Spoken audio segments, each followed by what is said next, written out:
Alors, la 56, donc, l'histoire de Priyavrata. Je vous rappelle, le nom de Priyavrata veut dire celui qui a fait vœu de pureté, d'élévation, d'excellence. Swayambhuva Manu a eu, comme on l'a dit, 5 enfants. Au niveau des filles, il a eu 3 filles, Akuti, Devahuti, Prasuti. Et Devahuti a été l'épouse de Kardama Rishi et la mère de Kapila Muni. Akuti est devenue l'épouse de Ruchi et elle a été la mère de Yajna. Et Prasuti a épousé Daksha et elle a été la mère de Sati, l'épouse de Shiva. Au niveau des garçons, ils ont eu 2 garçons. Il a eu 2 garçons, Priyavrata et Uttanapada. Le fils cadet a commencé la lignée et Uttanapada. Et ça a été le père de Dhruva, le bhakta préféré de Narayana. Le fils aîné, lui, il devait hériter du trône. Mais très vite dans sa vie, il avait entendu et écouté les enseignements de Narada. Et il n'avait aucun désir de gouverner le royaume. Il a donc demandé à son fils cadet, Uttanapada, d'assumer le lourd fardeau de monter sur le trône, après quoi il est parti dans la forêt, dans une grotte, pour y accomplir des austérités. Tapa. Le cadet, Uttanapada, a dirigé le pays pendant des années et des années. Après lui, Dhruva, l'étoile polaire, et ses descendants ont aussi gouverné le royaume. Prachinabaris et les frères Prachetas faisaient partie des descendants de Dhruva, de l'étoile polaire. Après avoir abandonné le royaume, Daksha, le fils des Prachetas, est parti dans la forêt à accomplir des austérités. En fait, les 10 Prachetas n'ont eu qu'un seul fils, qui était Daksha, et je vous ai rappelé, c'est comme Daksha était un Prajapati, un père de l'humanité, il n'avait rien à faire à gérer cette humanité, donc il est parti dans la forêt tout de suite. Et Manu, donc le père des hommes, Noé si vous voulez, a vu que le pays était sans dirigeant et il savait que ce n'était pas bien du tout. Alors, à contre-cœur, il est allé dans la forêt où se trouvait pendant tout ce temps son fils aîné et il a tenté de convaincre Priyavrata de revenir diriger le royaume. Mais sa mission a tourné court et il a donc laissé à son père, Brahma, le grand-père de Priyavrata, le soin d'amadouer son petit-fils. Dans une grotte de la forêt, Priyavrata était en grande conversation avec Narada au moment où Brahma vint à lui. La grotte se mit à briller d'une lueur surnaturelle en raison de la présence de Brahma. Priyavrata se leva aussitôt, tout comme Narada. Brahma sourit à son petit-fils et lui dit, le Créateur donc, « Mon enfant, s'il te plaît, écoute très attentivement ce que je vais te dire. Le Seigneur, auquel nous devons tous obéir, et auquel d'ailleurs nous obéissons de toute façon tous, a ordonné que tu accomplisses ton devoir de roi, ton swadharma. Ce corps humain t'a été donné avec un but précis. Tu es censé mener la vie d'un être humain normal sur cette terre, où chacun d'entre nous a été créé dans un but précis. Nous sommes totalement impuissants entre les mains du Créateur. Observe les bœufs qui labourent les champs, ils ont une fine cordelette glissée à travers leurs naseaux. Quand le fermier conduit le bœuf, ce dernier suit le mouvement. Il doit répondre à toute action de la ficelle et ne peut sûrement pas agir à sa guise. De la même façon, le Seigneur nous conduit dans le mode de vie qu'il a choisi pour nous. Nous ne sommes pas du tout libres. Ne pouvant ni agir à notre guise, ni jouir des choses du monde comme bon nous semble, nous ne pouvons pas choisir entre le plaisir et la douleur.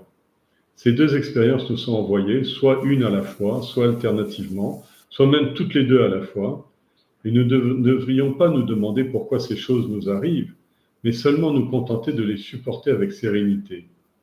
Une fois que cela a été bien établi dans son esprit, l'homme devrait ensuite vivre dans le monde en accomplissant les actions pour lesquelles il a été créé.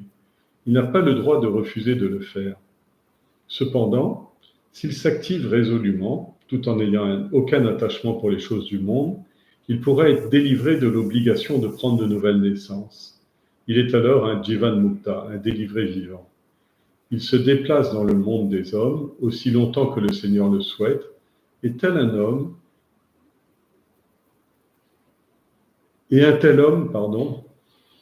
observera la survenance du plaisir et de la douleur à la façon dont un rêveur contemple le monde des rêves après qu'il se soit éveillé et après avoir ainsi mis fin à son sommeil.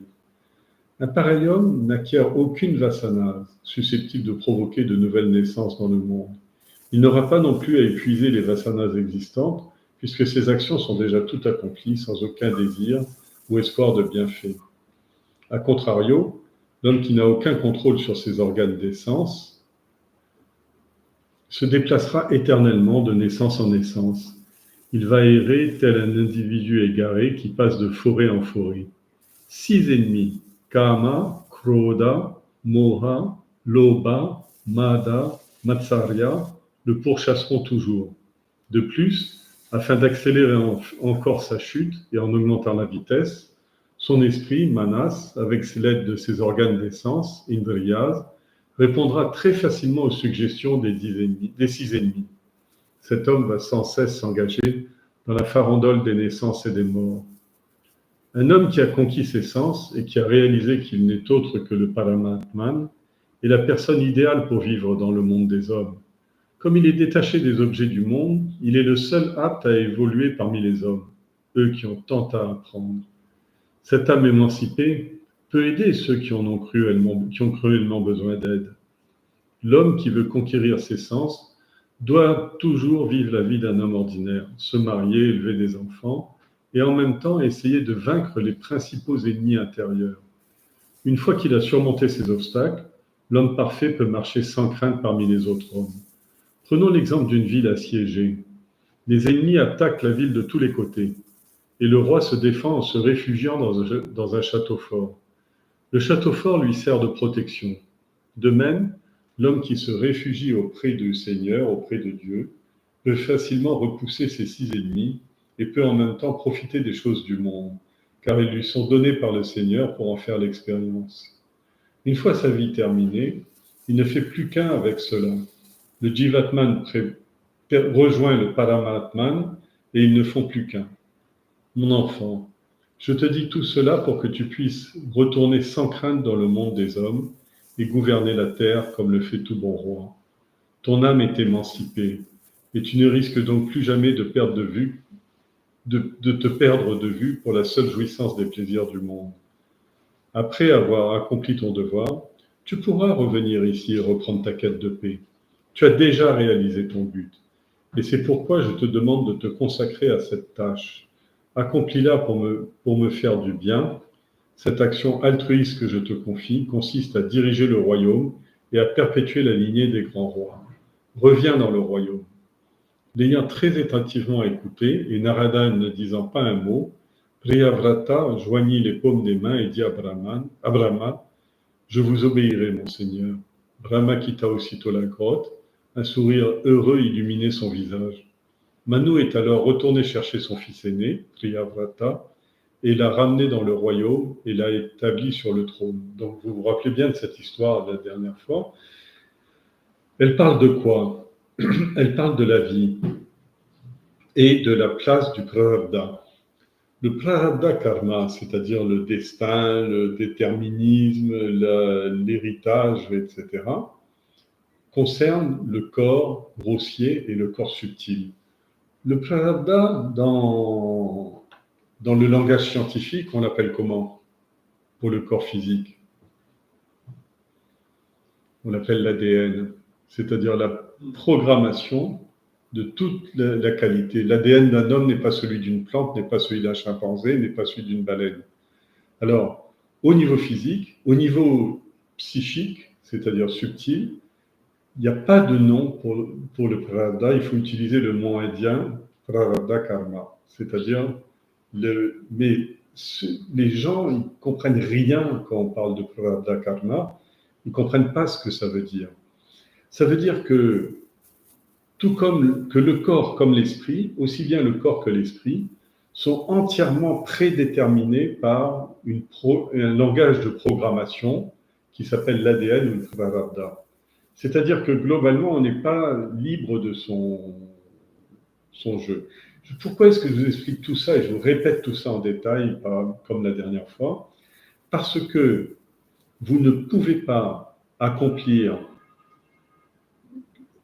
enfin, vous épanouir ou accomplir quelque chose de grand dans ce monde si vous n'accomplissez pas votre prarabdha. Comment est-ce que vous pouvez dire que vous allez vous occuper du corps, par exemple, pour devenir un champion olympique ou je ne sais pas quoi, mais vous ne tenez aucun compte de votre ADN? Au contraire, vous utilisez pas les choses par exemple, les nourritures qui sont conformes avec votre ADN d'être humain, mais vous dites, ben, moi, je suis non végétarien. Ben, allez tuer le chien du voisin, commencez par lui ouvrir le ventre, par manger les tripes avec vos crocs, etc., avec vos dents. Vous ne pouvez pas. Vous n'êtes pas avec de cet ADN-là. L'homme, il cuit sa nourriture, il a une liberté, il fait. Et de la même façon, au niveau de la pensée, vous ne pouvez pas sauter sur n'importe quelle pulsion animale, parce que il y a peut-être une chose que je n'ai pas bien expliquée la dernière fois, c'est que il y a la chaîne de l'évolution. Mais la chaîne de l'évolution, c'est pas il y a 1 milliard d'années, tous les gens étaient du zooplancton et aujourd'hui, c'est devenu des hommes.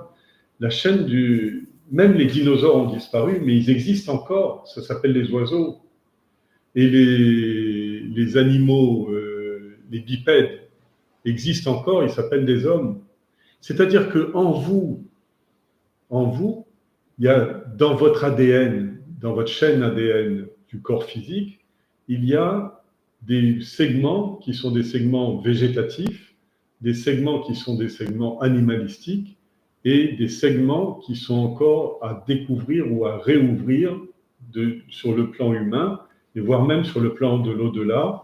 Vous ne pourrez adhérer à ça que lorsque vous aurez pleinement pris conscience à la fois de cette limitation, mais de cette chance extraordinaire que vous avez un corps. Parce que si vous méprisez votre corps ou vous maltraitez votre corps, avec quel outil vous allez expérimenter?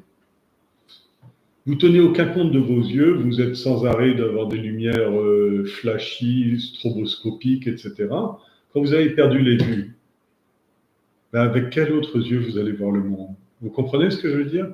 C'est-à-dire, ce corps, bien sûr qu'on sait qu'il est limité, qu'il est porteur de souffrance, etc. Mais c'est un temple, il doit être respecté, il doit être vraiment... et c'est exactement ce qu'il a... Brahma, le créateur, vient se protester, voir son petit-fils pour protester, en lui disant, tu as un prarabdha karma, tu dois accomplir ton prarabdha karma, même si, par exemple, à quelque âge de la vie, tu peux aller vers un maître spirituel, et le tien, Narada, Narada Rishi, est le plus grand des enseignants de toute la création, pas de problème. Mais tu dois aussi accomplir ton destin. Tu dois accomplir ton devoir de roi, etc. Ce pourquoi le Seigneur t'a mis sur cette terre. Vous avez compris là ce qu'on veut dire? C'est-à-dire que le bon comportement dans la vie, la bonne façon d'épuiser son karma dans la vie, n'a rien à voir avec la spéculation intellectuelle du cheminement spirituel. Le cheminement spirituel, c'est un plus. C'est-à-dire qu'une fois que l'homme vit pleinement sa nature humaine, c'est-à-dire à maîtriser toutes ses mauvaises qualités intérieures, Mora, Mada, Kama, Krodha, etc. Alors une fois qu'il a éliminé cette tendance à l'extroversion, à l'extraversion, c'est-à-dire l'excitation pour le monde extérieur, à ce moment-là, il va travailler non pas sur l'excitation du monde intérieur, qui n'est qu'une conséquence de l'autre, mais il va travailler sur la prédictibilité, la maîtrise de son monde intérieur, la découverte de son soi profond. Et dans cette vie-là, à ce moment-là, il passe une autre étape. Il continue son prarabdha ou qu'il se dégage complètement parce qu'il en a marre du monde. Il peut avoir marre du monde, il rentre dans tapas uniquement, exclusif. Il n'a pas marre du monde, il joue avec les deux activités, karma yoga et sannyasa yoga, le renoncement, l'accomplissement de l'action et le renoncement.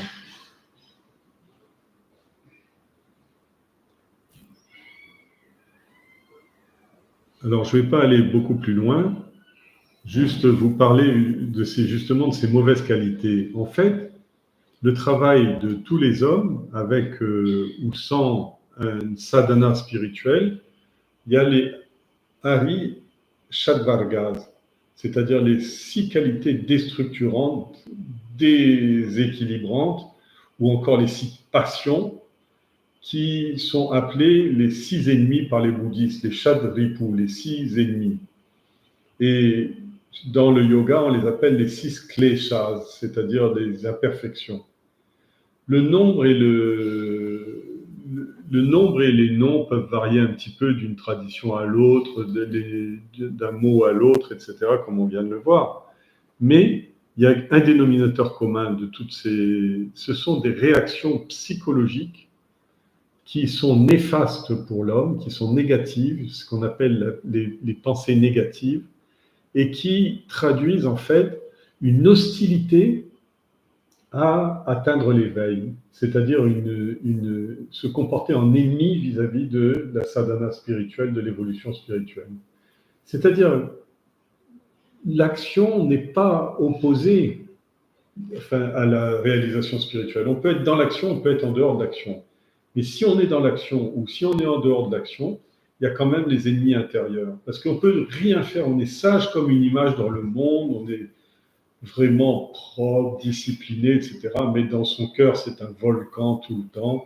Pourquoi ? Parce qu'il y a les 6 qualités. Alors, je les ai données en sanskrit, je vous les donne en français.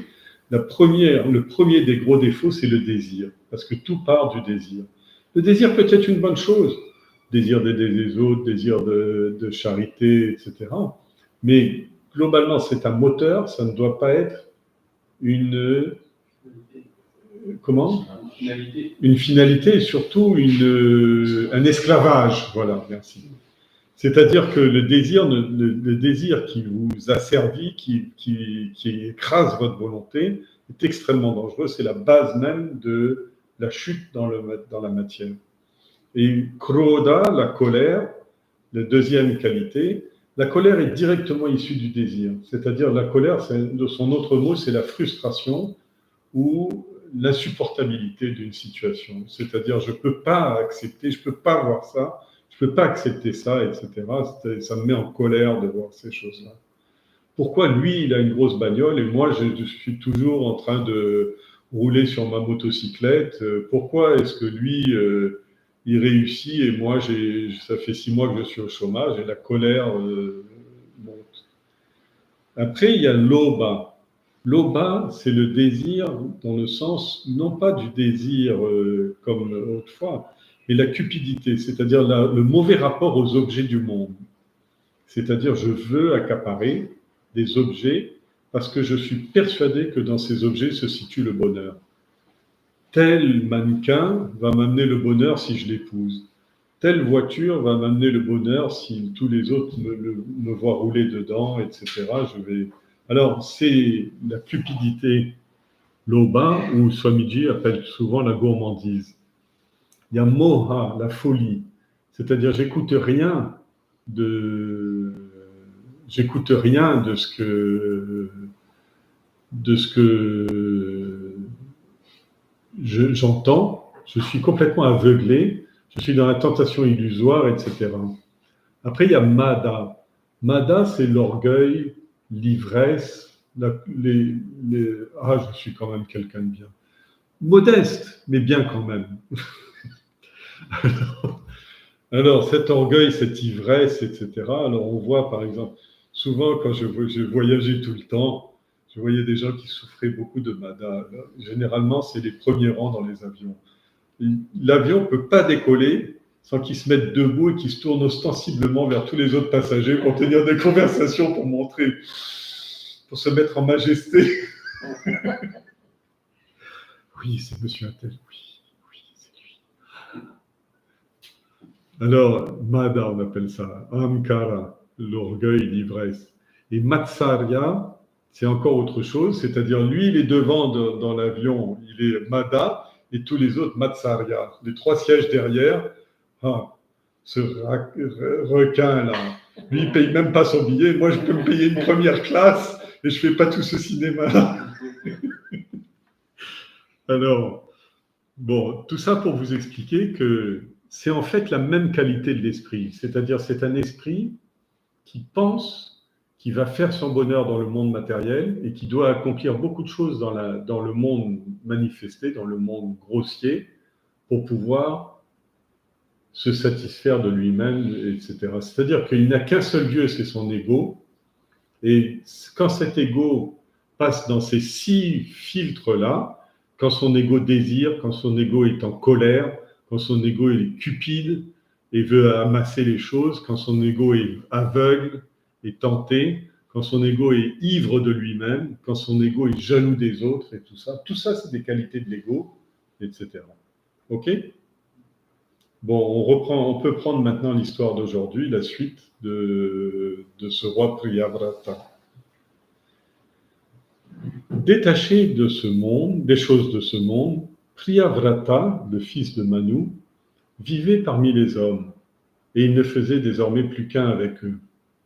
Durant son règne, il a parfaitement assumé son devoir de roi.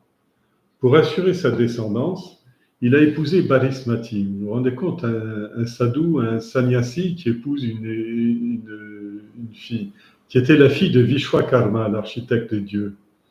10 fils et une fille naquirent de cette union. Agnitra était l'aîné. Très tôt dans leur vie, 3 des plus jeunes fils sont tout de suite devenus des sadhus comme leur père l'avait été à ses débuts. Par contre, les 7 autres ont emprunté le karma yoga, c'est-à-dire la voie de l'action, la voie des rois. Le royaume sous le règne de Priyavrata n'avait aucun ennemi, en raison de ses prouesses et de sa droiture. Sa façon de gouverner était d'une telle qualité que tout le monde en était satisfait.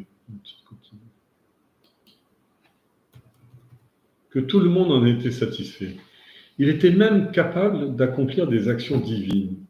Un jour, il s'était fait la réflexion suivante.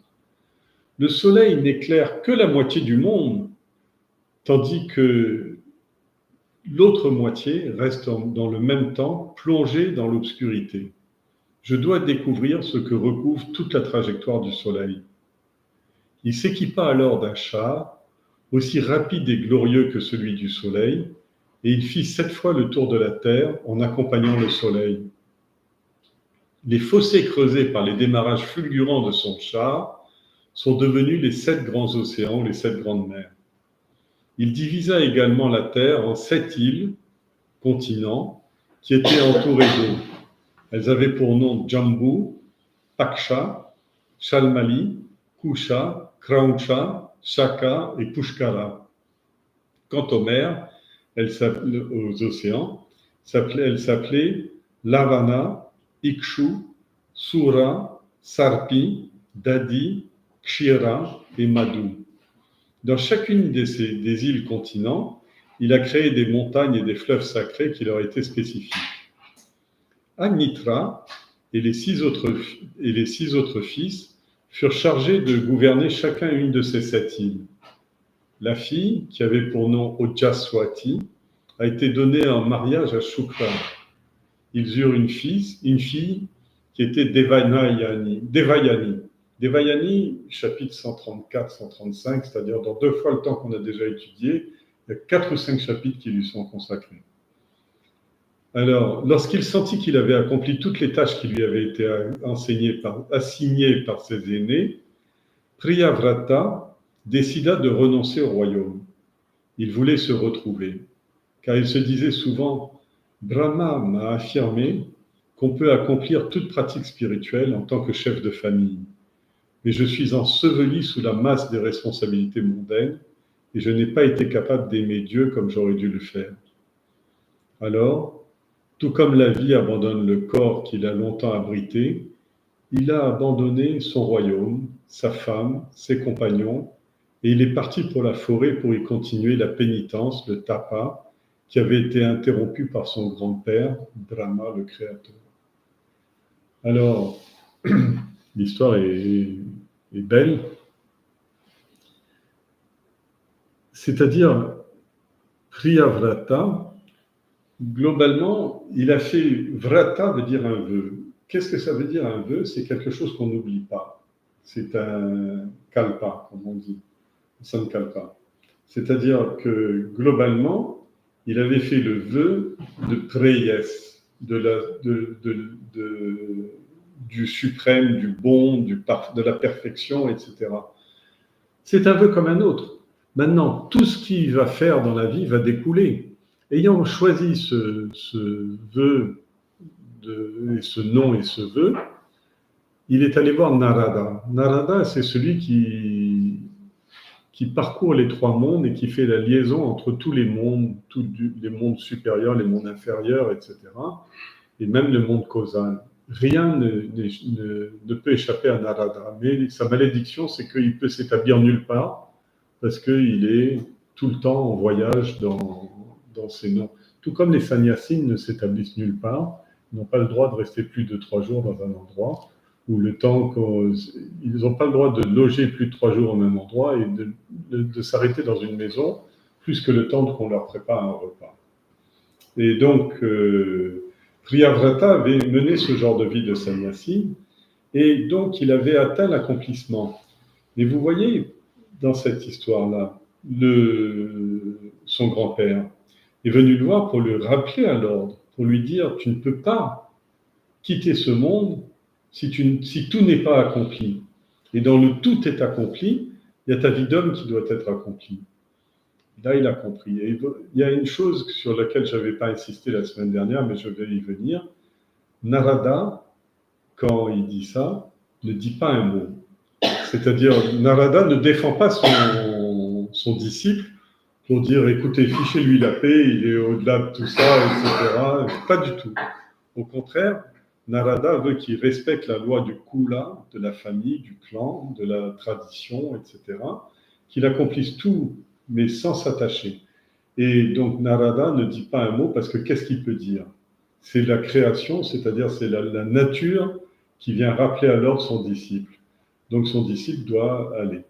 Mais ceci étant, n'oubliez pas dans cet accomplissement de la vie, vous allez me dire, vous n'allez pas me dire, mais je vais vous le dire, il y a parfois des gens qui disent, oui, mais il y a des gens qui prennent le sannyasine, comme par exemple Shankara, il a pris le sannyas à 11 ans ou à 7 ans, etc. Alors, oui, mais la question n'est pas tellement de... C'est parce qu'il n'avait plus de prarabdha. Il n'avait plus que très peu de prarabdha. C'est-à-dire que dans les vies antérieures, en fait, la vie, consiste à accomplir, à dérouler son prarabdha. Mais là, ça, c'est la vie humaine, c'est-à-dire c'est ce qu'on appelle le prarabdha karma d'un homme. Maintenant, soit l'homme, il a fini avec ça, soit il n'a pas fini avec ça. S'il n'a pas fini avec ça, il doit reprendre naissance et naissance tant que le désir est encore là. Son désir d'être un être humain. Quand il s'est affranchi ou quand il s'est libéré de ce désir d'être un homme, il lui reste quoi? Qu'est-ce qu'il va devenir? C'est-à-dire, il faut qu'il s'identifie à autre chose. Il peut s'identifier aux devas, c'est-à-dire il peut s'identifier aux créatures célestes, c'est-à-dire au monde intentionnel, au monde des qualités, au monde causal, mais il peut aussi, mais là aussi, il devra, à ce moment-là, suivre la loi de Brahma. C'est-à-dire qu'il ne reprend plus de naissance parmi les hommes, mais il reste dans le cosmos, c'est-à-dire il reste dans la manifestation, jusqu'à ce que Brahma ait fini son travail. Maintenant, à la fin de Brahma, à la fin du Créateur, si son boulot est bien fait, c'est-à-dire c'est les 1000 jours et les 1000 nuits de Brahma, le kalpa s'est bien déroulé, etc., le Créateur n'a plus besoin de reprendre naissance, puisque tout est accompli. Mais si Brahma n'a pas accompli tout, alors il devra reprendre naissance, c'est-à-dire que l'homme, lui, il a un petit prarabdha de mener bien sa vie. Mais Brahma, il a un grand prarabdha, c'est-à-dire de mener à bien tout le cosmos, dans toutes ses phases, dans tous ses yugas, etc., etc. Alors, il y a deux formes d'affranchissement de la nature humaine, par le haut, hein, par le bas, c'est plus facile, il suffit de se laisser aller. Mais par le haut, il y a deux phases, c'est-à-dire une phase dans laquelle l'homme vit dans un monde de calme, de prédictibilité, d'amour, de belles qualités, toutes les qualités sattviques, c'est-à-dire pureté, intelligence, etc., comme l'a fait l'étoile polaire. Vous vous rappelez le grand-père de toute cette lignée-là? Alors, lui, il a terminé son destin d'homme, mais il est allé dans le ciel pour guider les hommes au fil du temps, dit-on poétiquement. Mais en fait, ce qu'il veut dire par là, c'est que c'est à la fin du cycle du Manvatara que il sera complètement affranchi de son destin. Alors, je ne sais pas du pourquoi je vous ai parlé de tout ça d'ailleurs. Si, c'est-à-dire que dans le cas de Priyavrata, son destin était déjà accompli, puisqu'il avait reçu l'enseignement de Narada, qu'il avait suivi le sannyas, et pourtant, Manu et Brahma reviennent lui demander de prendre vie parmi les hommes, de retourner parmi les hommes. Narada n'a rien à dire parce que c'est une question de loyauté vis-à-vis de Sanatana Dharma, c'est-à-dire la loi cosmique. Alors, mais dès il est revenu parmi les hommes, comme le dit l'histoire, là, il était détaché complètement des choses de ce monde. Et donc, le fils de Manu vivait parmi les hommes et il ne faisait plus qu'un avec eux. Ce que l'on veut dire, c'est qu'un tel homme n'est pas du tout incompétent.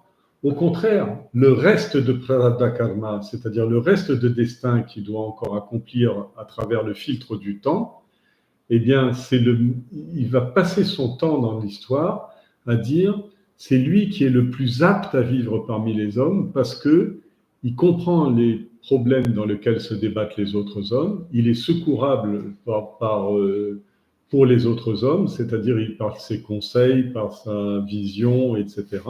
C'est-à-dire il tend la main aux autres et donc il n'y a plus aucun conflit pour lui et il n'attend rien au retour de cette action.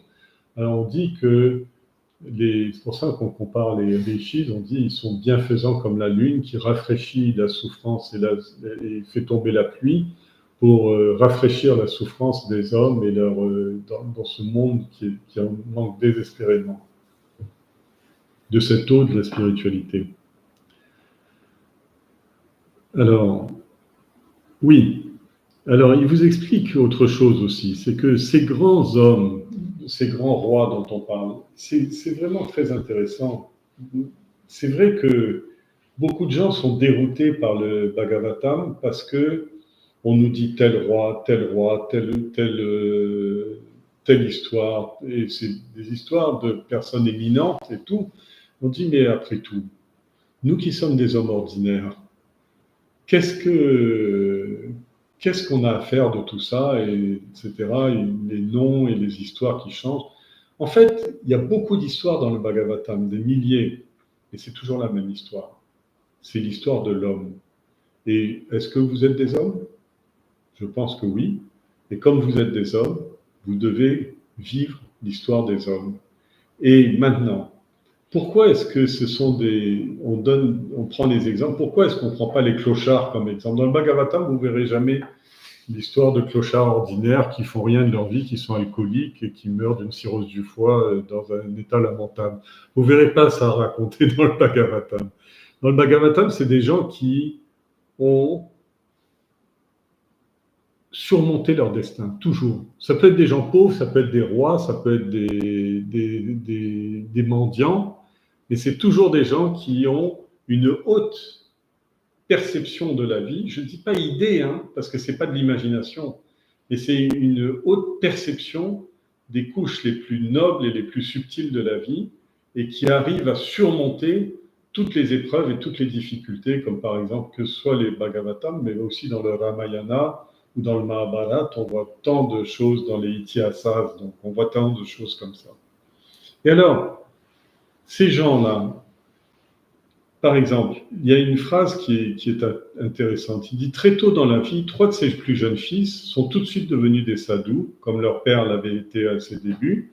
Et par contre, les 7 autres ont emprunté la voie de l'action. » Ben, vous verrez que les sadhus, on n'en parle pas trop. Parce que eux, ils font leur tapas, ils abandonnent complètement toute notion d'être un homme, ils s'identifient complètement avec la divinité, ils se fondent dans la lumière et ils disparaissent dans la lumière. Mais les autres, eux, c'est eux qui nous intéressent, parce que eux, ils ont emprunté la voie de l'action, le karma yoga. C'est-à-dire, ils sont passés dans la vie des hommes. Et la grande force, on vient d'inaugurer Ayodhya, ça rappelle cette histoire-là. La grande force, pourquoi Rama, le 7e avatar, était quelqu'un de si grand et que, je ne sais pas si vous avez vu la beauté du temple de Ayodhya qui vient d'être inauguré lundi par le président Modi, le Premier ministre Modi, mais c'est incroyable comment le Ramayana, quand vous voyez en Inde du Nord comme en Inde du Sud les katas du Ramayana, moi j'ai assisté une fois, pas assisté, je suis passé dans un village du Kerala où pendant 8 jours ils récitaient la totalité du Ramayana avec les danseurs, les musiciens, etc. Jour et nuit sans arrêt. Je crois qu'il y avait quelque chose comme 2 000 à 3 000 personnes. Tout le monde est en train de pleurer devant la beauté des scènes, de la noblesse des réactions, etc., etc. Et là, cette inauguration était vraiment magnifique. Si vous avez l'occasion d'y retourner sur YouTube, vous verrez ne serait-ce que les décorations de fleurs, des danseurs, les rituels et tout, c'est vraiment absolument hallucinant. Et donc, oui, je vous parlais de Rama, by the way. Et en fait, Rama, il avait décidé, avant de prendre cette naissance en tant qu'homme, il avait dit, pour que je sois un homme parfait, il faut que je naisse dans l'ignorance. Et donc, jusqu'à sa mort, Rama n'avait aucune conscience qu'il était Dieu. C'est sa particularité. Il n'avait aucune conscience d'être le suprême, l'absolu, le divin, etc. C'était par contre l'archétype de l'homme, le grand Purusha, c'est-à-dire toutes les plus belles qualités humaines. Et chacun des personnages du Ramayana, d'ailleurs, que ce soit Sita, l'épouse idéale, que ce soit Lakshmana, le frère idéal, c'est-à-dire tous les personnages du Ramayana, ce sont des gens qui ont poussé au paroxysme les qualités humaines dans leur noblesse la plus absolue. Et donc, c'est une histoire qui fait pleurer des larmes de beauté et de tristesse en même temps, chaque fois qu'on la lit. Donc, très tôt dans leur vie, 3 des plus jeunes fils sont tout de suite devenus des sadhus parce qu'ils n'avaient plus rien à faire avec le monde, mais les 7 autres ont emprunté la voie de l'action. Et donc, il va préparer le terrain pour sa descendance. Dans son royaume, Priyavrata n'avait aucun ennemi en raison de ses prouesses et de sa droiture. Lui avait la prouesse et la droiture. Ce qu'on veut dire, c'est... Comment dire ça ? La prouesse, la droiture, c'est-à-dire qu'on appelle Dharma, Sanatana Dharma, la sainte droiture. Alors, cette droiture-là, on dit, elle vainc tous les obstacles. C'est-à-dire, il n'y a aucun ennemi. Aucun ennemi veut dire intérieur, extérieur, matériel ou humain, ou cataclysmique, etc. Bien sûr, tout ça va broyer le corps physique de Priyavrata, mais pas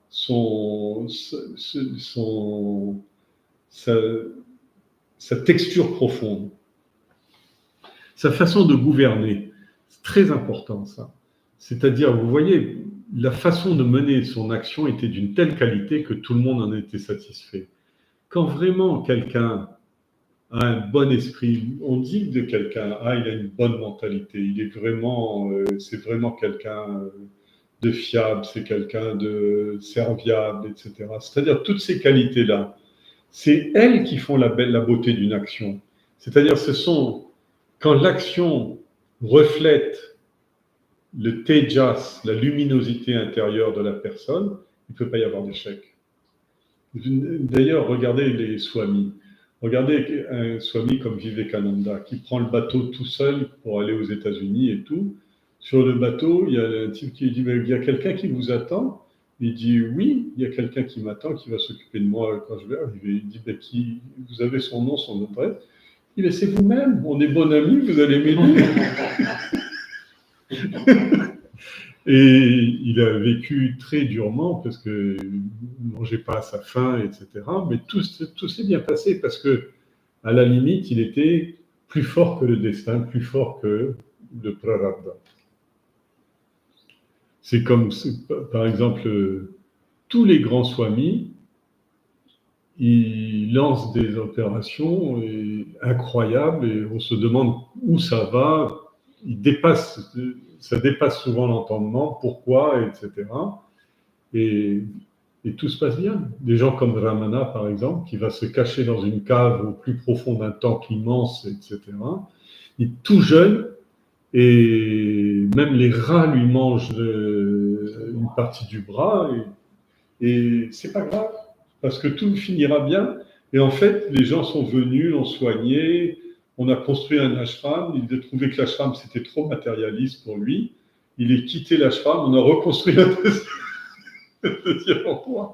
Et lui, vous savez, sa force, juste une petite parenthèse, la force de Ramana, c'était qu'il contemplait le vide. C'est-à-dire que autour de lui, il ne contemplait que le vide. Et il y en a un autre qui était un petit peu dans le même genre.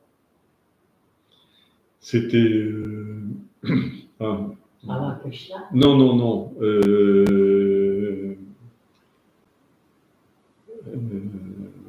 C'est pas grave. Lui, il était, le nom me reviendra, ce qui a fait des livres, Sri Aurobindo. Sri Aurobindo, lui, c'était autre chose. On parlera dans Ramakrishna après. Sri Aurobindo, lui, il contemplait pas le vide, il contemplait le cosmos. C'est-à-dire que pendant qu'il faisait ses transactions avec le monde, il était complètement dans le cosmos, et on va en parler un peu plus tard dans notre. Alors on croit que ces gens-là dépendent des hommes. Tu parlais tout à l'heure de Ramakrishna. Ramakrishna, on dit il avait des disciples et tout, très proches et tout ça. Il ne parlait à ses disciples qu'une fois tous les 4 mois. Les gens étaient là et tout, il s'adressait, il faisait ses satsangs et ses enseignements une fois tous les 4 mois à peu près, sur la fin de sa vie, pas tout le temps comme ça, mais c'est-à-dire qu'il était entièrement dans la dévotion de la Mère divine et occupé à parcourir toutes les formes de vie. En lui, c'était autre chose, c'était les parcours de vie. Il est passé à travers plusieurs religions, il est passé à travers plusieurs idoles, etc. Et à chaque fois, il arrivait à la conclusion, c'est comme avant, tout est pareil. Alors, en fait, je n'ai pas lu l'histoire, je vous le commande directement ou je vous l'ai déjà lu? Déjà lu, hein? Bon, d'accord. Petite histoire. Oui, toute petite histoire. Elle est tellement petite que je ne savais plus si je l'avais déjà lu ou pas. Alors, sous le règne, il n'avait aucun ennemi à cause de ses prouesses et de sa droiture, dharma. Et sa façon de gouverner était d'une telle qualité que tout le monde en était satisfait. Il était même capable d'accomplir des actions divines. Un jour, il s'était fait la réflexion suivante. Pendant la journée, le soleil n'éclaire que la moitié du monde, tandis que l'autre moitié reste plongée dans le même temps dans l'obscurité. Vous avez vu cette idée-là? C'est-à-dire que le monde n'est pas le monde perçu. Si vous voulez avoir une vraie démarche spirituelle, vous devez comprendre que le monde perçu n'est que la moitié du monde. De la même façon, une fois, j'étais dans ma voiture et j'écoutais un maître spirituel et à la radio, il disait, comme par hasard, il disait, vous conduisez votre voiture et ce que vous croyez être le monde, c'est ce que vous voyez devant vous, mais derrière, le monde est là, mais vous ne le voyez pas. C'est la même idée que là. Et donc, il dit, il faut que je découvre ce que recouvre, que je vois, tout ce que couvre le soleil. C'est vrai, le soleil, du point de vue du soleil, il n'y a pas de jour et de nuit. Si vous allez voir le soleil et vous lui dites, où est ton ombre? Il dit, j'ai pas d'ombre. Il dit, où est ta nuit? Il dit, j'ai pas de nuit. Il dit pas non plus, je suis le jour, parce qu'il connaît qu'une chose, une expérience qui est complètement homogène. Quand un homme se met dans la tête, ça c'est la symbolique, mais pour décoder la symbolique, il dit il fait un char et il dit je veux poursuivre comme la tour du soleil, etc. C'est-à-dire, qu'est-ce qu'il veut dire par là? Il dit je veux contempler le cosmos, la création, depuis son point culminant. Et son point culminant n'est pas tellement le soleil physique, mais c'est plutôt le soleil intérieur. Et je dois pouvoir me connaître mon jour comme ma nuit. Parce que ça fait référence aussi aux trois plans de la conscience, le rêve, l'éveil et le sommeil profond. Un vrai chercheur spirituel, il comprend que même s'il n'y a pas d'expérience manifestée, il y a des lois qui gouvernent aussi ses rêves et son sommeil profond. Et il doit pouvoir donc pratiquer sa spiritualité de jour comme de nuit, même pendant le sommeil. C'est pour ça que quand il est vraiment avancé, les derniers chapitres de la Gita, Krishna appelle Arjuna Buddha Kesha. Buddha, ça veut dire tamas, le sommeil profond. Kesha, celui qui a mis de l'ordre dans ce sommeil profond ou qui voit dans le sommeil profond. Ça veut dire aussi celui qui est bien, on peut traduire par conquérant du sommeil ou le bien coiffé, c'est-à-dire qui maîtrise tous ces nadis, ces 33 000 nadis. Alors, Keshava, qui contrôle les nadis, et Buddha Kesha, qui a conquis le sommeil profond. Alors, c'est des grands noms parce que ça paraît simple, mais ce que je veux dire, c'est que c'est la reconnaissance de l'extrême avancement d'une personne au niveau de l'expérience spirituelle. Alors, je dois découvrir ce que recouvre la trajectoire du Soleil. Vous savez, il s'équipe d'un char aussi rapide et glorieux que celui du Soleil, et il a fait 7 fois le tour de la Terre en accompagnant le Soleil. Ça vous rappelle rien dans les histoires grecques, dans la mythologie grecque? Apollon. Ça vous rappelle rien, Apollon? Si, Il est monté sur un char en or, oui. et il a fait 7 fois le tour du monde, en jouant de sa lyre à 7 cordes, etc. Alors, c'est Apollon dont on parle là. C'est-à-dire que eux parlent de ce personnage comme étant Apollon, et ici, on parle de Priyavrata. Alors, il s'équipa d'un char aussi rapide et glorieux que celui du Soleil. Alors, dans la mythologie, le Soleil est toujours représenté sur son char à une roue, tirée par 7 chevaux. Alors, si vous allez, par exemple, sur ceux qui avaient fait le camp spirituel, il y en a parmi vous qui avaient fait le camp spirituel où on avait traité de Aditya Hridaya, le secret du soleil, avec la décème. Alors, en fait, c'est exactement la mythologie grecque, c'est-à-dire les 7 chevaux d'or qui tirent le char solaire. Le char solaire, la roue unique, c'est la roue du temps. Et le char, lui, il est doré, tout est doré, le soleil est doré, le char est doré, etc. En ce sens qu'il n'est que dans la gloire du Sattva Guna, mais c'est-à-dire qu'il maîtrise le temps. Et l'idée de toute cette symbolique-là, une fois décodée, vous comprenez qu'il se comporte comme se comporte le soleil dans le macrocosme, c'est-à-dire qu'il va monter sur la roue du temps, sur la roue dorée du temps, tiré par les 7 chevaux, qui se veut dire la création, c'est-à-dire que les 7 chevaux d'or, c'est-à-dire les 5 sens de perception, l'intellect et le mental, sont tous tirent ce char du corps physique, et ce corps physique, il finit par rouler sur la roue du temps et aller au-delà et traverser la roue du temps. Ça va? Vous avez compris la symbolique? Alors, un jour, il s'était fait la réflexion suivante. Le jour, le soleil n'éclaire que la moitié du monde, tandis que l'autre moitié reste dans le même temps plongée dans l'obscurité. Je dois découvrir ce que recouvre toute la trajectoire du soleil, qui lui est toujours dans la lumière, jamais dans l'obscurité. Il s'équipe alors d'un char aussi rapide et glorieux que celui du Soleil, c'est-à-dire qu'il transforme son prarabdha karma, son corps et son esprit, ses éléments finis, il les met complètement dans le sattva guna, et il fit 7 fois le tour de la Terre, c'est-à-dire qu'il a fait le tour de la création en accompagnant le Soleil, c'est-à-dire que globalement, l'identification avec la conscience pure, absolue, et qu'il n'y a plus de notion véritablement de microcosme et de macrocosme. Et alors, il s'ensuit qu'il va façonner la Terre. Et là, ce qui suit, c'est dit en 2 phrases, mais en fait, dans les Puranas, il y a ce qu'on appelle la géographie divine, la géographie sacrée. Il y a des pages et des pages, ça représente des pages et des pages, une description insensée de tout ça. C'est-à-dire, il dit, les fossés qui accompagnaient, qui ont été creusés par les démarrages fulgurants de son char chaque jour, a fait les 4 grandes plaques tectoniques, a séparé les grandes plaques tectoniques, et donc à creuser les océans. Et alors, j'ai fait un petit renvoi dessus, non pas dans le Bhagavata, mais dans le Vishnu Purana.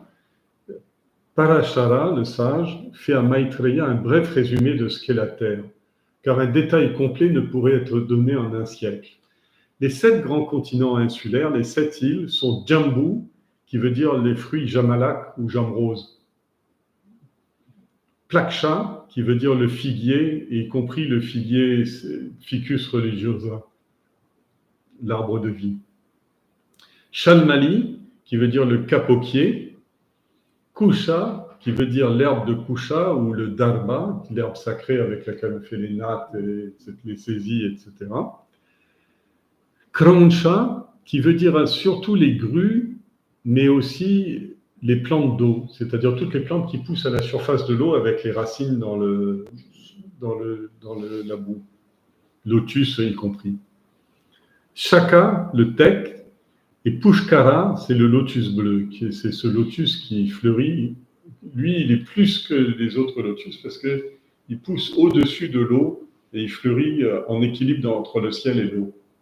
Enfin, détail. Alors, l'île la plus importante, c'est Jambu, l'île de Jamalak.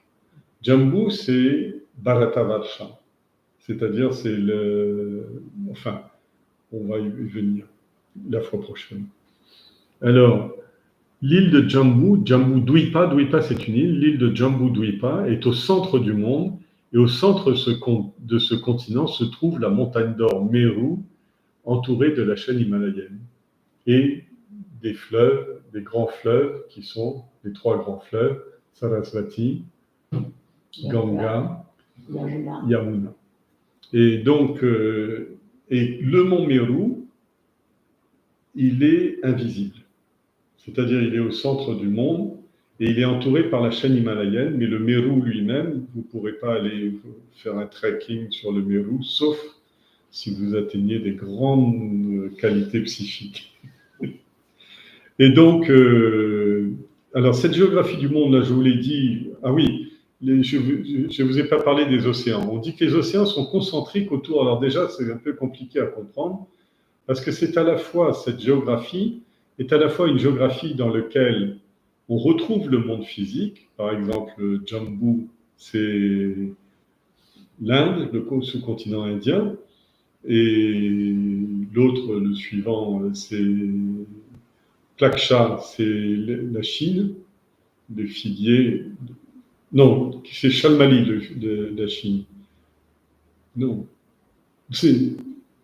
oui, c'est Plaksha, la Chine, etc., etc. Mais c'est pas très grave.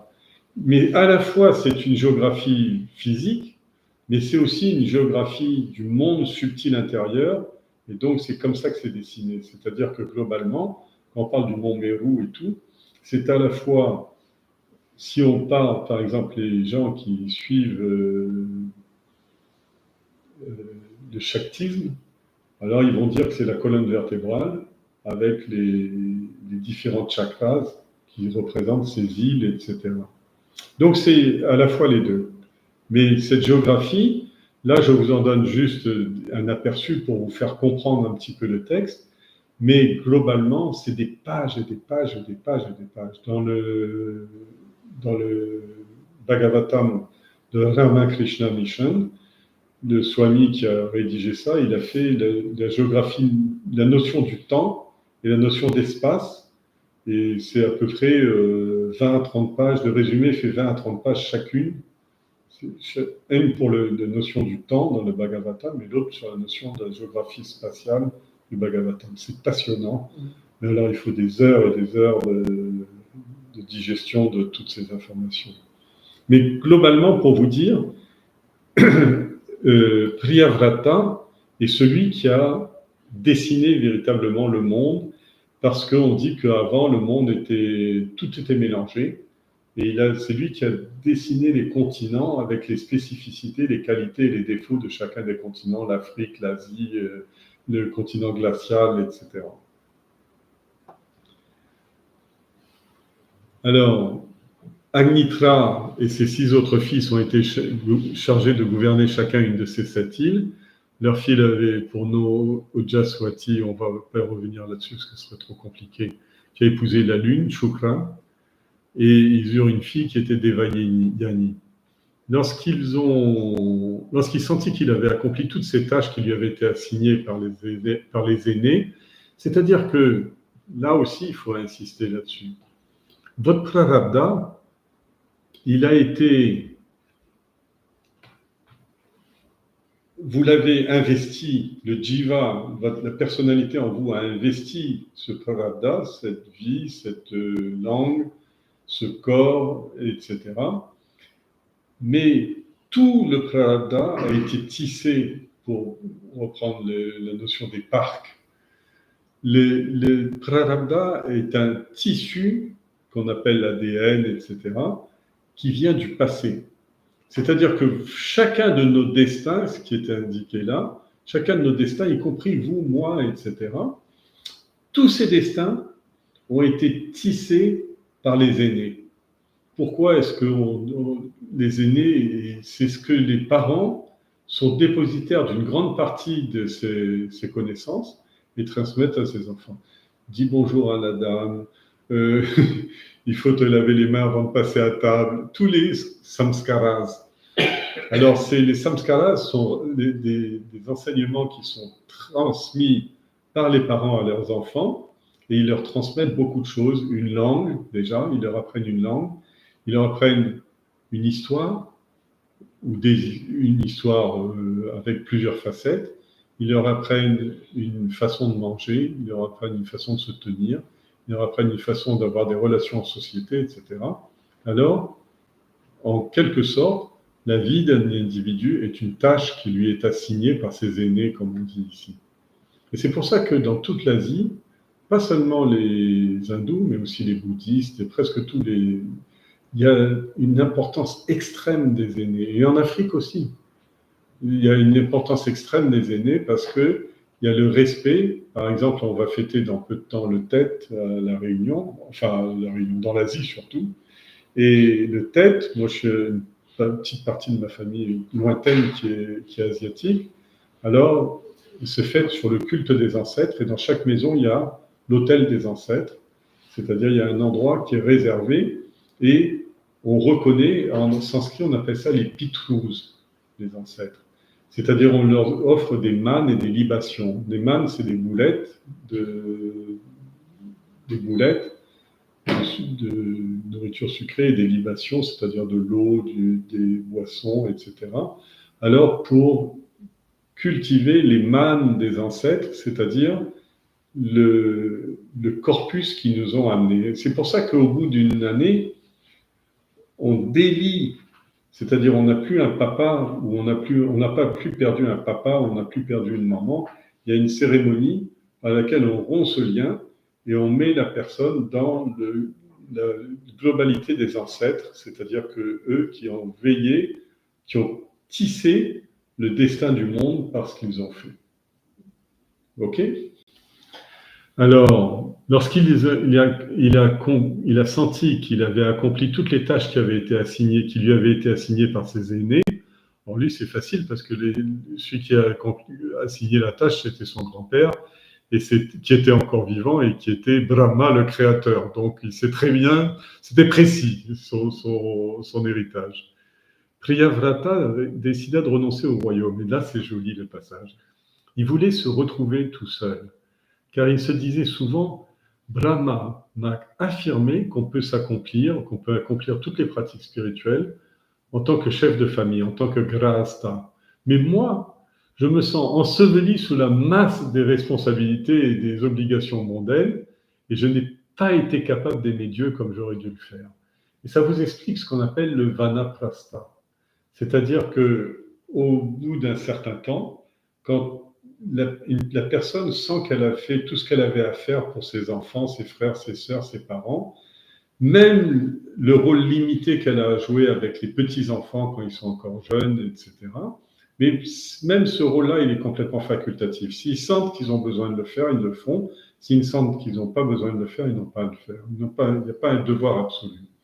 Et une fois ça accompli, on peut dire qu'on a accompli 90, on n'aura jamais accompli tout, mais on aura accompli 90, 95, 97% de ce que un homme a comme ADN ou comme responsabilité ou comme prarabdha à écouler. Ça peut arriver beaucoup plus tôt en âge, ça peut arriver à un certain âge, ça peut arriver très tard dans la vie, mais à ce moment-là, la personne se dit je n'ai pas été capable d'adorer Dieu, je n'ai pas été capable d'aimer cette conscience pure qui est en moi au niveau où j'aurais dû le faire. Donc il faut que je passe plus de temps à le faire.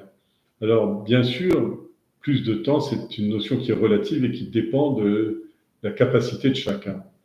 Mais là, comme c'était vraiment Priyavrata et depuis longtemps un homme de réalisation spirituelle, c'est-à-dire qui a fait le parcours de le cheminement de tout le parcours que peut faire un homme dans son cœur. Alors il dit, tout comme la vie abandonne le corps, qu'il a pourtant si longtemps abrité, il a abandonné son royaume, son corps, c'est-à-dire il a abandonné son royaume, sa femme, ses compagnons.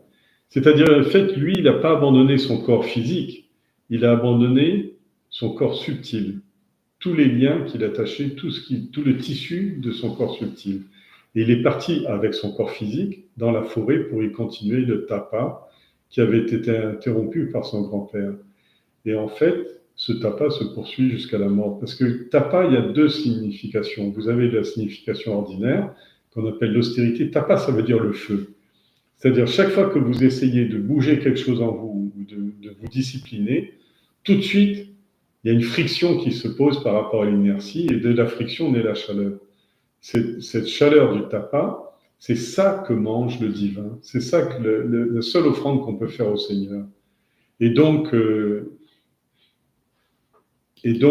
tapa qu'il a accompli, tout tapa provoque une chaleur, mais il y a un moment où la personne ne tient même plus à avoir son corps, c'est-à-dire que le corps tombe de lui-même. C'est pas qu'il veut le tuer ou qu'il veut se suicider ou ce genre d'ânerie-là.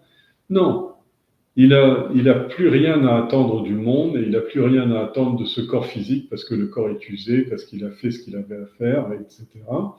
Et donc, il attend avec sérénité. Sérénité veut dire, il se détache de l'entretien exclusif de son corps et il fait un entretien exclusif de son esprit. Dans le bouddhisme, il y a ça, où les gens, par exemple, ils arrêtent de manger, ils arrêtent même de manger, et ils mangent une gorgée, ils boivent une gorgée d'eau, ils mangent 2 bouchées, parce que quand les gens viennent les nourrir, mais ils font même plus le geste d'aller se nourrir eux-mêmes. Moi, j'ai vu ça, certains moines faire ça. Et parce mais par contre, ils renoncent à leur vie d'homme, mais ils ne renoncent pas à leur pratique spirituelle. Parce qu'on ne peut pas renoncer à la conscience et on ne peut pas renoncer à la vie, justement. On peut renoncer au corps, mais on ne peut pas renoncer à la vie. Et ces gens-là sont dans un extrême, je ne vais pas dire raffinement, mais une extrême raréfaction, c'est-à-dire qu'ils veulent se concentrer sur l'essentiel, qui est la vie, qui est toujours en eux et qui est intacte. malgré tout. Voilà ce que je pouvais vous dire. S'il n'y a pas de questions, on arrête là. S'il y a une question, je réponds volontiers.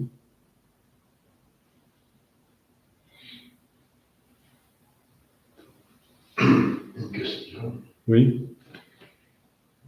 Y a-t-il une relation entre le Prarabdha, donc l'ADN, et le Vasanas? Et si notre cheminement spirituel, c'est comme une évolution de toute la lignée des ancêtres, peut-on avoir une interaction entre l'évolution présente et l'évolution complète de la lignée du passé et du présent? Alors, la question est double. Je répète pour la salle virtuelle, deux questions. En fait, la question, elle est, est-ce qu'il y a une relation entre les vasanas et le prarabdha? Et la deuxième question est, est-ce qu'il y a une relation entre le prarabdha Et si l'ADN est une transmission de toute la lignée? Oui. Comment est-ce que cette transmission, on va y revenir. Alors, c'est un rapport avec les gènes. Oui, c'est un rapport avec les gènes sur le plan physique, Oui. mais pas sur le plan psychique. Bon, alors déjà, vasanas et prarabdha, c'est la même chose. D'accord? Le prarabdha, c'est le tissu des vasanas. Mais le prarabdha comprend le côté causal et manifesté. Vasanas, c'est la manifestation du prarabdha sous la forme du désir. Parce que rien ne se fait sans désir. Qui est transmigratoire. Qui est transmigratoire. On dit prarabdha, on dit le déroulement du fil de la vie. Mais ce prarabdha se traduit par des désirs. Par exemple, et tout ce que l'on fait est une traduction de désir. Je veux jouer à la poupée, je veux jouer à la dinette, je veux jouer au train électrique, je veux sortir en boîte de nuit, je veux me marier, je veux trouver un métier, je veux avoir des enfants, je veux élever, je veux réussir ma carrière professionnelle, je veux sauvegarder ma santé. Tout est tiré par le désir, vasanas. Et ces désirs changent au fil du temps. Regardez comment j'ai fait un peu l'évolution. Je veux des jouets, je veux des relations, je veux une position, je veux un accomplissement. C'est-à-dire que ces désirs, plus on accomplit des désirs, si l'évolution se comporte bien, plus on accomplit ces désirs, on a les chocs, on rebondit, et ce qui crée des nouveaux désirs, des tables, tabulum rasum, je sais pas quoi là, table rase, c'est-à-dire souvent la table rase se fait, d'autres désirs apparaissent, et sur cette table rase, il y a de nouveaux désirs, et généralement, c'est pour ça que l'évolution spirituelle d'un individu n'est pas linéaire, n'est jamais linéaire, c'est par à-coup et par cycle. C'est-à-dire qu'il y a des moments de doute, il y a des moments de violence, il y a des moments d'épreuve, il y a des moments de rebondissement, il y a des moments de reconstruction, il y a aussi des moments d'exaltation Mais en global, ce cycle est un cycle évolutif, c'est-à-dire que la spirale est ascendante. Maintenant, donc vasanas, pour résumer, parce que je parle trop, vasanas, prarabdha, même chose. Sauf que un comprend tout le système, l'autre, c'est les manifestations que provoque ce système. D'accord? Sur la première partie? Oui, c'est bon. C'est bon. Maintenant, sur la deuxième partie, en fait, nous ne sommes que du prarabdha karma. C'est-à-dire que tout ce qui est, on peut parler d'ADN, on peut parler de déterminisme, on peut parler c'est-à-dire, tout ça est déterminé par nos actions passées dans le monde qui nous a conduits dans plusieurs mondes, mais qui nous ont conduits au monde des hommes. Sauf qu'on n'a pas la mémoire de ça. Je vous dis ça, c'est une théorie, mais est-ce que vous pouvez me dire ce que vous avez fait dans votre avant-dernière naissance? Vous n'en avez plus la mémoire. Parce que quand l'embryon naît, lorsque l'embryon vient au monde, il perd la mémoire de ses naissances passées. C'est ce que disent les textes. Moi, je n'ai pas l'expérience. Je ne sais pas quand est-ce que j'ai perdu la mémoire du passé, mais je l'ai bien perdue. Et donc, oui, qu'est-ce que je voulais dire? En fait, si je prends ce que je suis aujourd'hui, je ne suis que la somme de ma vie végétative en tant que plante, ma vie émotionnelle en tant qu'impulsive en tant qu'animal, ma vie émotionnelle en tant qu'homme et ma vie rationnelle en tant qu'homme-homme. Et reste une seule chose, c'est la conscience pure et absolue qui n'a rien à voir avec tout ça. Je ne sais pas si j'ai répondu, mais tout ce déterminisme, c'est-à-dire c'est pas autrefois j'étais une plante, donc je ne suis plus une plante. C'est vrai, je ne suis plus une plante, mais les organismes simples tels que par exemple la matière, les 5 éléments qui composent la terre, l'eau, le feu, l'air, l'espace, qui composent mon corps, je peux être le saint des saints, je peux être Ramakrishna, mais ces éléments-là sont toujours dans mon corps.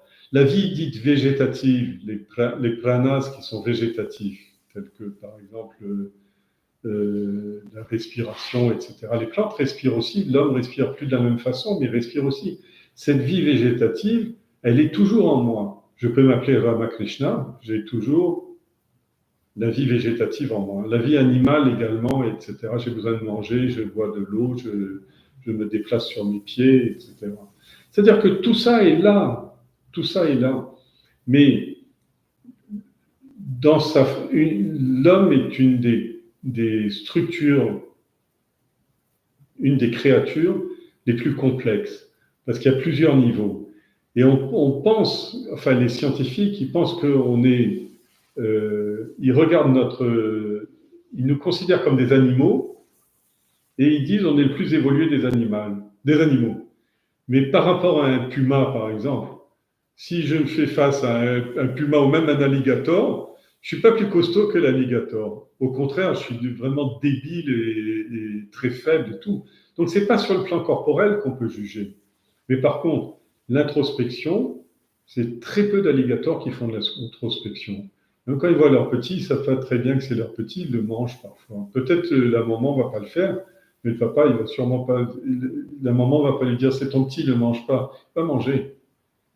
Et donc, nous,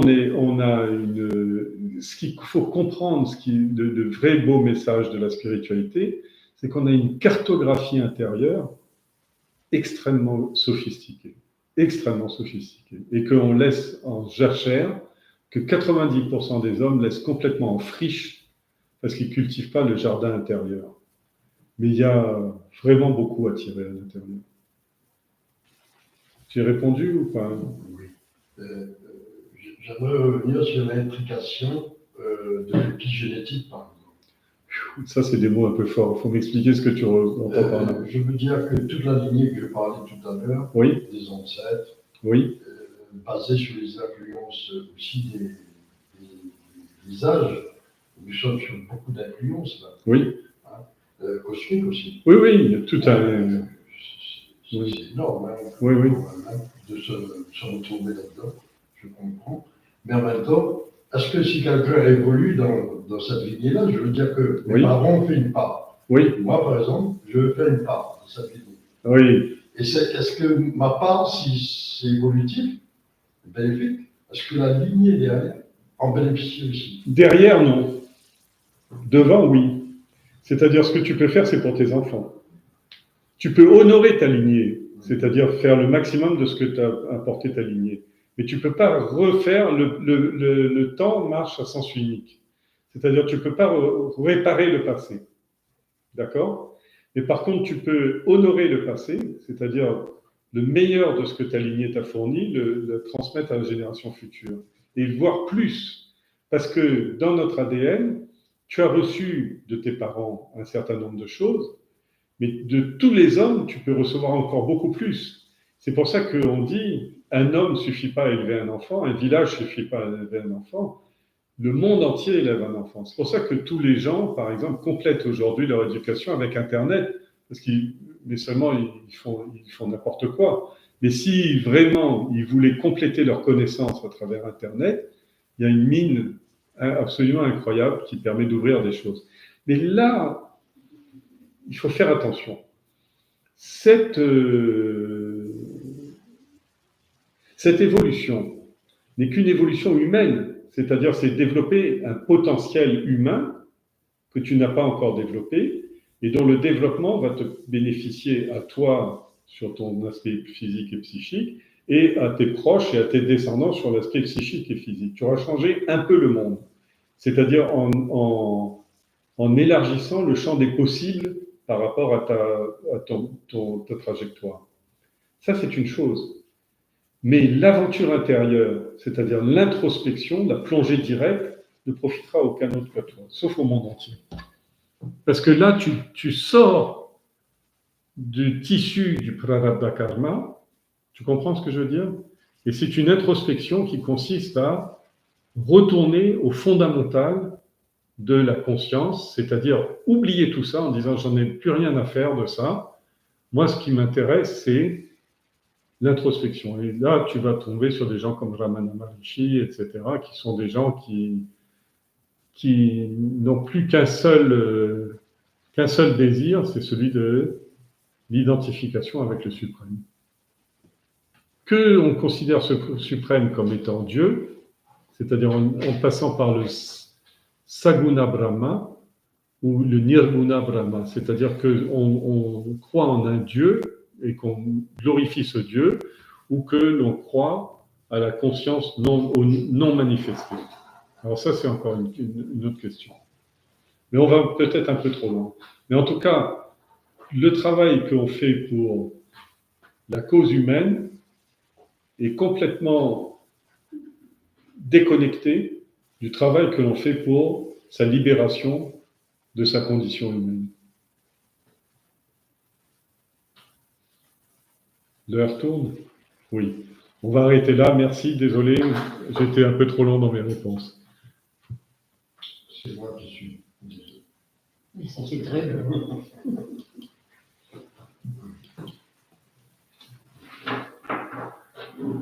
Om Sarvesham Swastir Bhavatu Sarvesham Shantir Bhavatu Sarvesham Purnam Bhavatu Sarvesham Mangalam Bhavatu Sarve Bhavantu Sukhinaha Sarve Santu Niramaya Sarve Bhadrani Pashyantu Nakaschid Dukhavak Bhave Om Satoma Sadgamaya Tamasoma Jyotirgamaya Mrityorma Amritam Gamaya Om Purnamadav Purnamidam